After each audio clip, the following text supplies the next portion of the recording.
পিতার শেষ বিদায়ে উপস্থিত থাকতে পারবেন না ইরানের বর্তমান সর্বোচ্চ নেতা মুজতবা খামেনি। অংশ নিতে পারবেন না জানাজায়, যেখানে দূর দূরান্তের দেশ থেকেও মানুষ এসেছেন আলী খামেনিকে বিদায় জানাতে, সেখানে তার পুত্রকেই দেখা যাবে না সেই সমাগমে। প্রশ্ন উঠেছে, কি এমন পরিস্থিতি যার কারণে বাবার জানাজাতেও যেতে পারছেন না মুজতবা?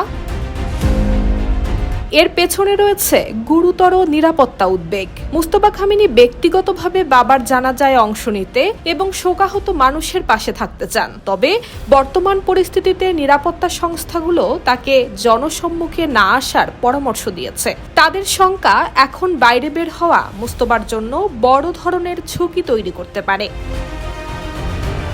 আয়াতুল্লাহ আলী খামেনির শেষ বিদায়ের সময়ও ইরান এবং ইসরায়েলের মধ্যে উত্তেজনা তীব্র রয়েছে। নিরাপত্তা সংস্থাগুলো মনে করছে, এমন পরিস্থিতিতে মুজতবা খামেনির নিরাপত্তা নিশ্চিত করা সম্ভব হবে না। তাই হুমকির পরিবেশ বিবেচনা করেই তাকে শেষকৃত্যে অংশ না নেয়ার পরামর্শ দেয়া হয়েছে।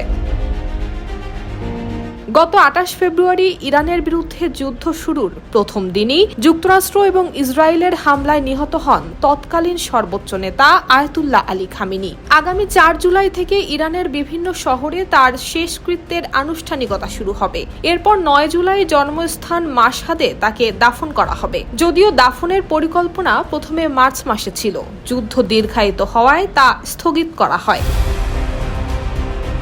বাবার উত্তরসূরি হিসেবে দায়িত্ব নেয়ার পরও মুজতবা খামেনি এখনও জনসম্মুখে আসেননি। রাষ্ট্রীয় গণমাধ্যমের দাবি, হামলায় তিনি আহতও হয়েছিলেন। ফলে বাবার শেষ বিদায়েও তার অনুপস্থিতি ইরানের বর্তমান নিরাপত্তা বাস্তবতারই কয়েকটি স্পষ্ট চিত্র হয়ে উঠেছে।